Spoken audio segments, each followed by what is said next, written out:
CTV News with Carlyle Fiset. Good evening. Thanks for joining us. We begin tonight with London's new Microshelter community taking shape this afternoon with the first set of modular units delivered. As Daryl Newcomb reports, those will start sheltering Londoners experiencing homelessness as early as next month. The first 20 micro-shelters that'll house homeless Londoners on Cheese Factory Road began arriving on Monday. It marks a major milestone for the project and the start of a busy construction period on the site, as seen in this drone video provided by the City of London. Deputy Mayor Sean Lewis has received a progress report from city staff. Everybody has been really determined to make this happen, and we are getting very close to being ready to open it up and start welcoming people. Among the work currently underway, servicing continues, as does the placement of fill, installation of hydro poles, as well as the construction of electrical service and an electrical room. 40 additional micro-shelters, bringing the site up to the anticipated 60, will arrive early in the new year. The Director of Water, Wastewater and Stormwater telling CTV News, quote, "The remaining cabins are scheduled to arrive during the week of January 5th. While the cabins will not be move-in ready upon delivery, placement and servicing connections can begin once they're on site."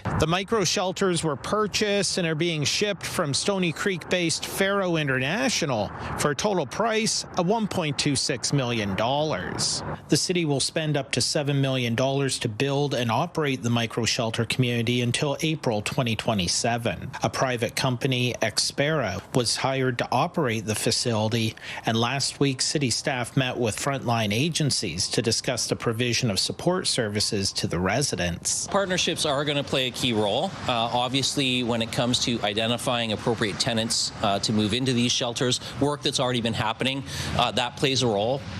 This is not a site for everyone. Delivery of the remaining 40 micro-shelters will coincide with the arrival of trailers for washrooms, showers, meals, and an office. According to City Hall, the project remains on track to open in mid-January. Daryl Newcomb, CTV News. Hospital leaders in our region are taking preventative measures when it comes to rising flu cases. In Sarnia, officials at Blue Water Health are bringing back masking mandates. Lauren Stallone reports.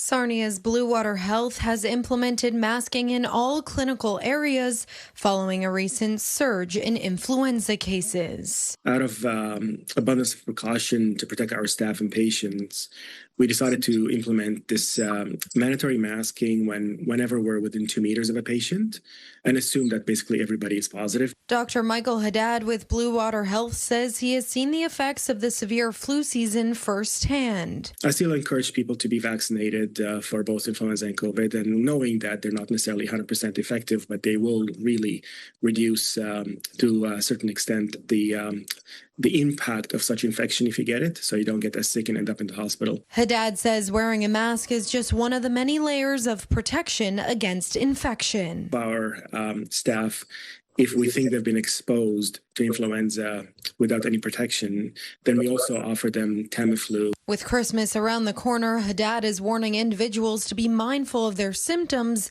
and who they come in contact with. If you think that any family member is at higher risk of getting really sick if they contract the influenza, then it's probably best to stay away from them. Blue Water says it will continue to review its masking requirement and make changes based on respiratory illness trends. Try to enjoy the holiday season as much as you can, but not get sick or get somebody else sick. Symptoms of influenza may include fever, cough, body aches, and extreme tiredness. Lauren Stallone, CTV News.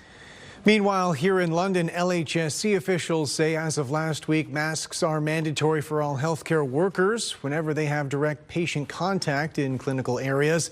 For patients and visitors, masking is strongly recommended, but not required. Provincial officials say they're implementing a new framework for appointing members of the Grey Bruce Health Unit. That health unit is currently under supervision by Ontario's Chief Medical Officer.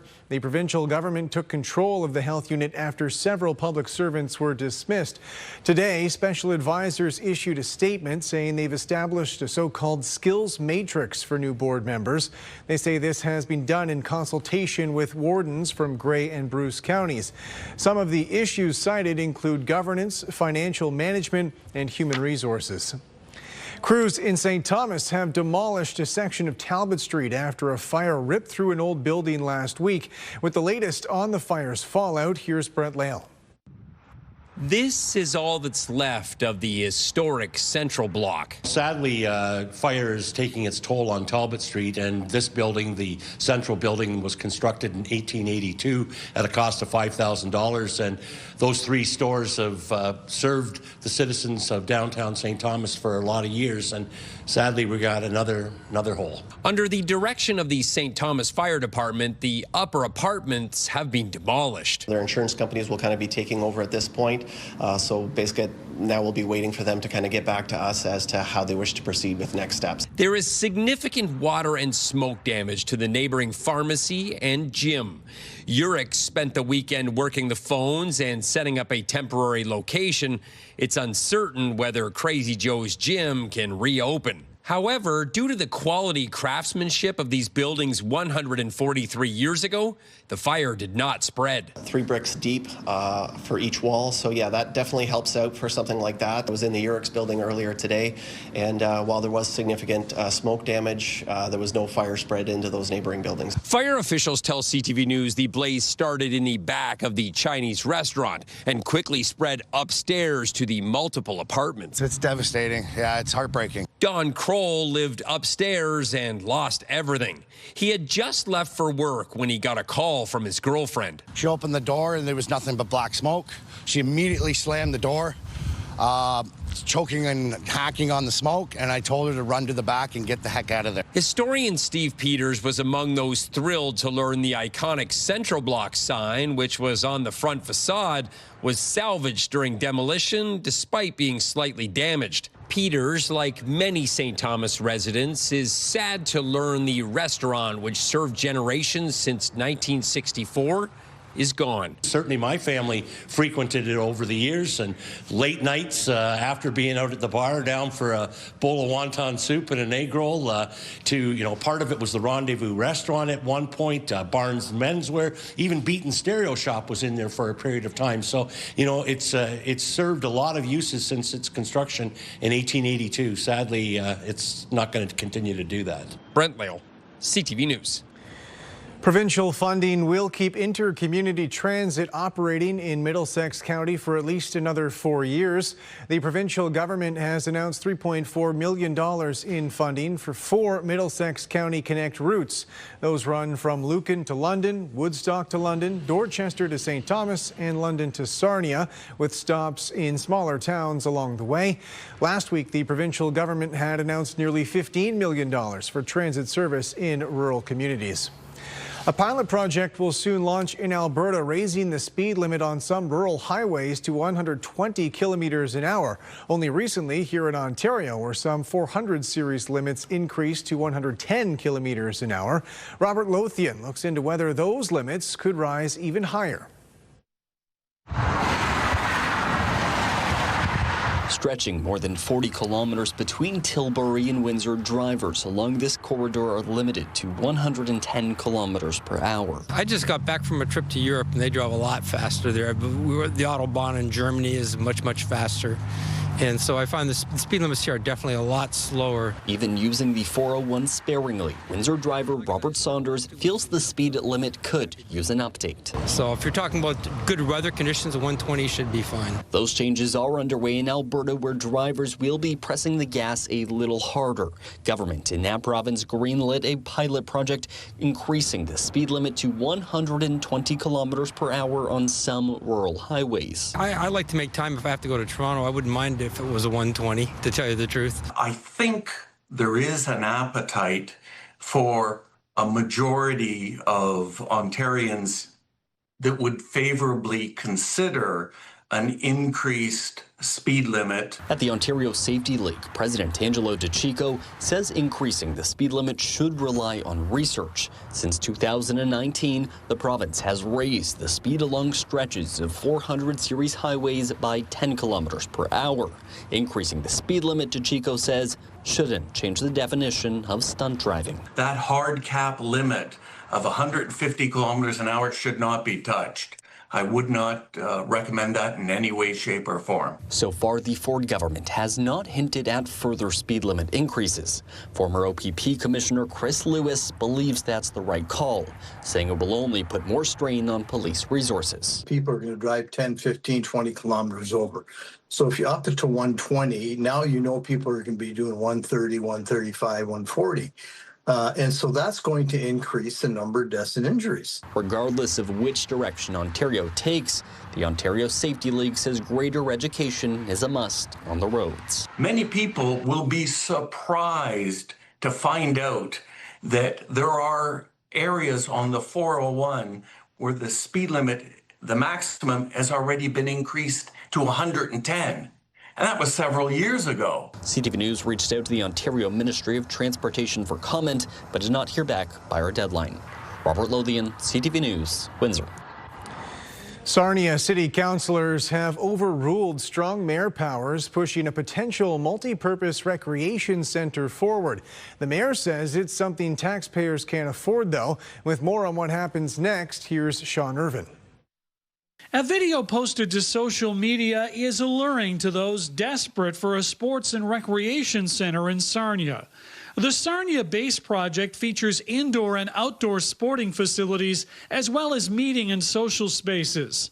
With the backing of multiple clubs in the city and the promise of at least $2 million from private foundations, it might seem like a slam dunk.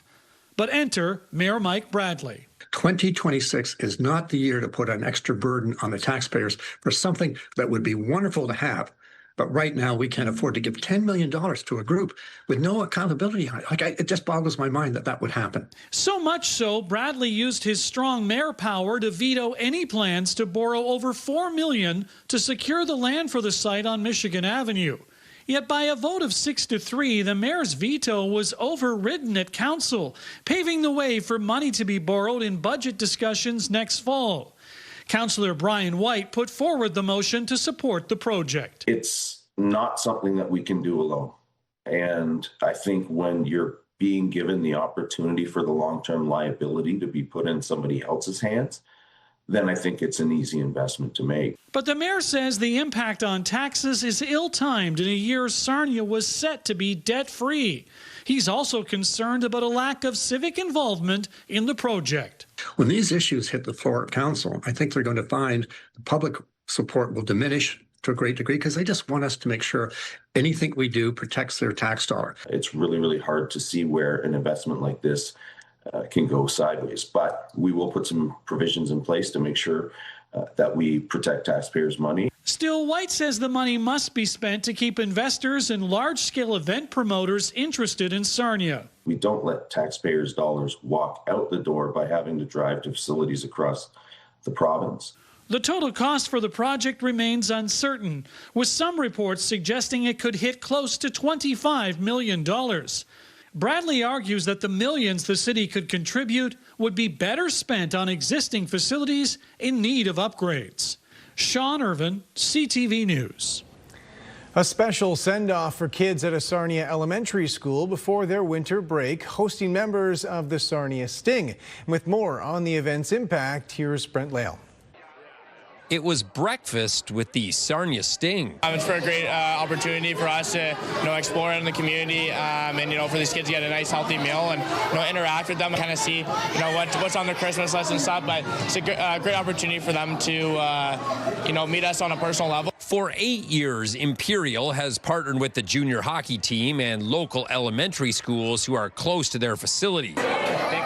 They serve up pancakes, eggs, toast, and cereal. Living in Sarnia, part of that is working at Imperial, but another part of that is being part of the community and getting out at these kind of events, giving your time to volunteer. The young kids showed their appreciation to both the Sting and Imperial by singing songs about gratitude. Thank you for your help. They even got a special visit from Santa and some key one-on-one time with their local sports heroes. I'm very thankful that they came here today. The amount of smiles I've seen here today because of the people who like Sarnia Sting was very nice. It's very fun because we got to interact with the school, and I love to see all of my schoolmates happy, and the breakfast was amazing. Sting. I also made a poster for when they come, and it said, "Thank you, Sarnia Sting," and I got 2 of the players to sign it. Overage forward Ben Pickle grew up near Oshawa and remembers the Generals players visiting him as a child. Those memories came flooding back. There's a lot of 6-7, unfortunately.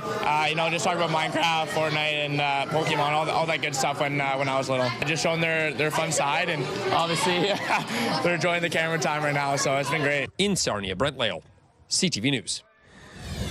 Later on CTV News, hitting it big and giving it back. The Canadian lottery winner and her mission to share the wealth.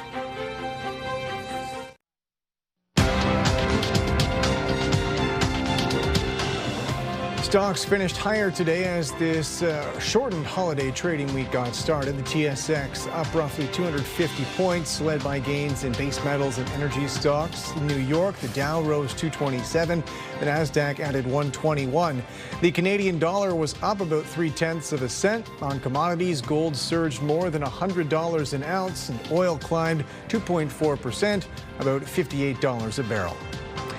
Federal leaders have announced Canada's next ambassador to the United States, who will take over the job in February when the current ambassador steps down. Jeremy Sherrill has more on the appointment and why the Prime Minister thinks he's the right man for the job.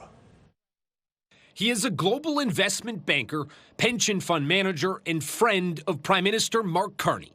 Now, Mark Wiseman will be Canada's next ambassador to the U.S. There is going to be an enormous amount of hurdles and landmines that the ambassador is going to have to walk through.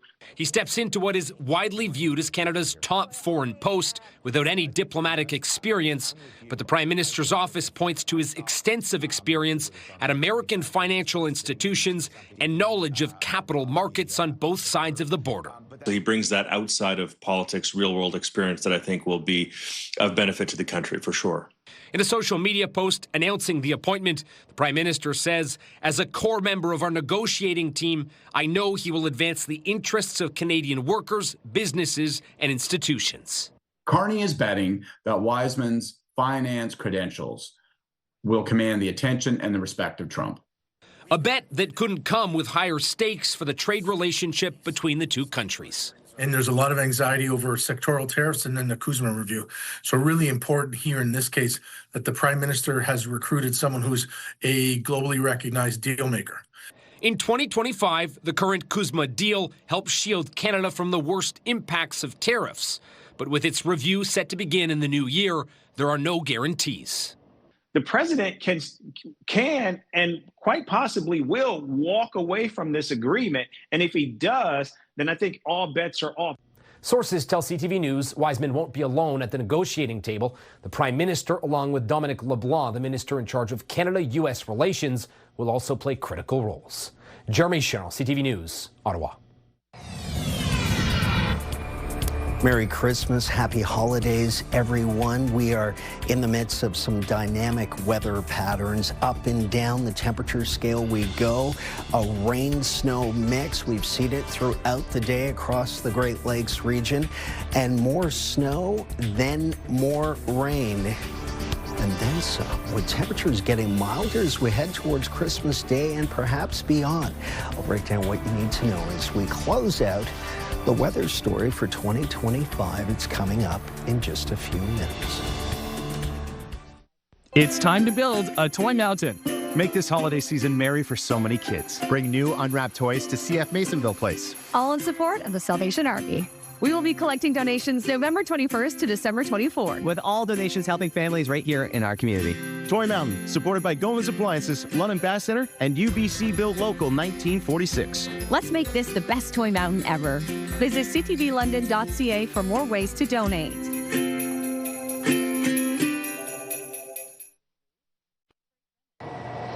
Welcome back. Gary Archibald is with me tonight. And Gary, as we get closer to Christmas, there's enough snow on the ground that I'm not too worried about it being a green Christmas, but with some rain, how close are we going to get? I think we will get close to a green Christmas indeed. Happy holidays once again to you, sir, and everyone at home. Temperatures have been fluctuating great swings in terms of temperatures. A bit of a roller coaster ride of late. The Great Lakes is going to see that flux for the next, say, 24 to 48 hours and perhaps beyond, reaching highs that are slightly above seasonal today, 2 to 4 degrees across southern Ontario, but the cold start at minus 13 early this morning pre-dawn might have got you thinking, if you were up that early, that it was going to be a very cold day. We were above seasonal, in fact, and there's some of that snow that has moved through.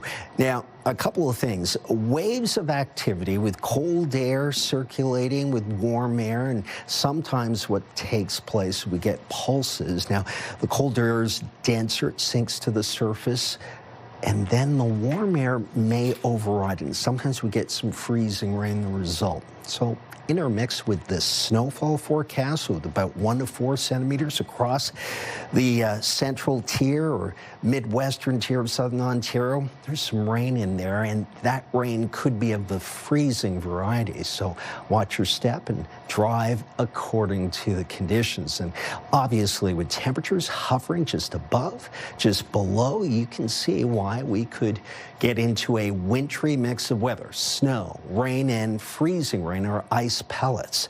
So right now we're looking at cloudy conditions with flurries, a possibility. The winds out of the south, and look at those temperatures down to about 0 degrees for a good stretch. So at the freezing mark, but we will see some slight variability around that figure, which means puddles could freeze or unfreeze, depending on whether or not we go a little bit below or a little bit above. 7-day forecast calling for 4 degrees, a mix in the early morning. Tuesday, Wednesday, +1.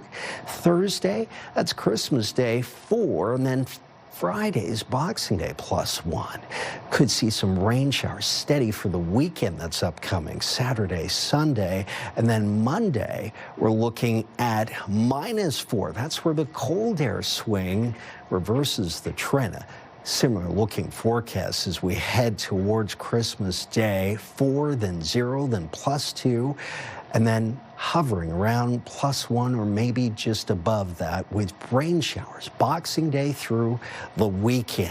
And that would be the last weekend of 2025. So lots taking place. Couple things to keep in mind with that fluctuation. Anticipate wherever we see the freezing mark over a prolonged period of time, obviously the surface could get icy. So do take care. Thanks very much, Gary. Winter weather was blamed for a massive highway pileup in Alberta last week. The carnage was shared online through social media posts. However, some of those images were actually AI generated. With more on the misinformation, here's Kathy Lee.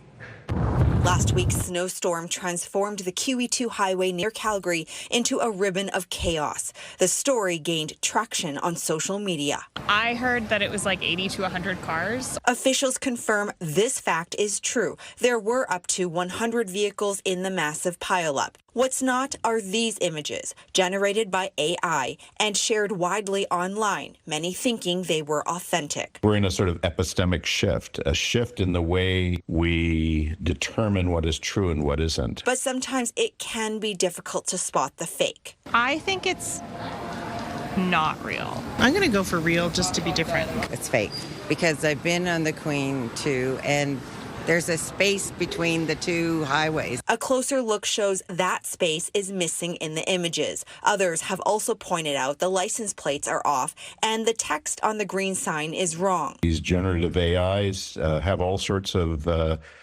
wrinkles to them. Even more embellished, these AI images of the crash. All the deep fakes making some question the validity of the incident entirely.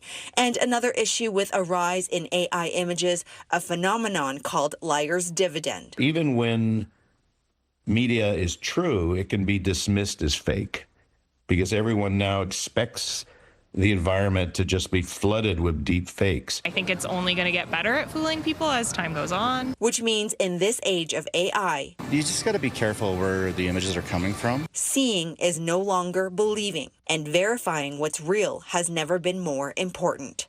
Kathy Lee, CTV News, Calgary.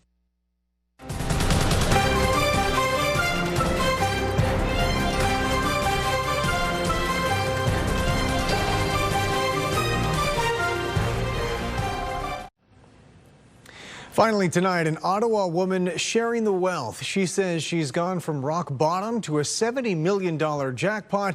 And as Leah LaRocque reports, she has little interest in keeping it all for herself.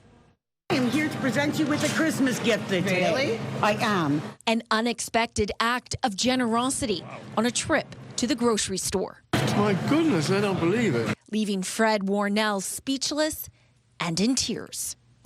Don't cry, love, don't cry, because you'll make me cry, and I'm ugly when I cry. Patty Warden giving out more than $20,000 in grocery gift cards. A small act of paying it forward, she says, after becoming a multi-millionaire. Congratulations, Patty. Last May, Warden won the $70 million Lotto Max. Since winning $70 million, Patty has been giving a lot of it away to people in need in the best ways she knows how. She says it's because she knows firsthand what it's like to go without. Some traumatic things happened to me. Then it turned out I had cancer. And then when I got better, instead of being smart and picking up my life where it left off, I ended up downtown on drugs. I was homeless for some time, sleeping on a park bench. And with coffee, you always need a ton of sugar. After building her life back, the mother of 4 says the money was life-changing. It's changing the aspect of being able to do more for others, but for my personal self, hasn't changed at all. And today you got a $300 gift card to help with Christmas dinner. What? Yes. Really? Oh my gosh. Which is why when Warden heard that many families couldn't afford to put Christmas dinner on the table this year, she wanted to do something. She's always been like this, so I'm not surprised, but I think she's incredible for doing it. And there was one more surprise for Warnell. He had no idea the gift card was for $300. My goodness gracious, I don't believe it. I'm lost. A moment Warden says is priceless. I want the world to be happy, that's all. I'm just trying to share my happiness. Leah LaRocque, CTV News. That's it for us. Thanks for watching. For all of us at CTV News London, I'm Carlyle Fiset. Have a good night.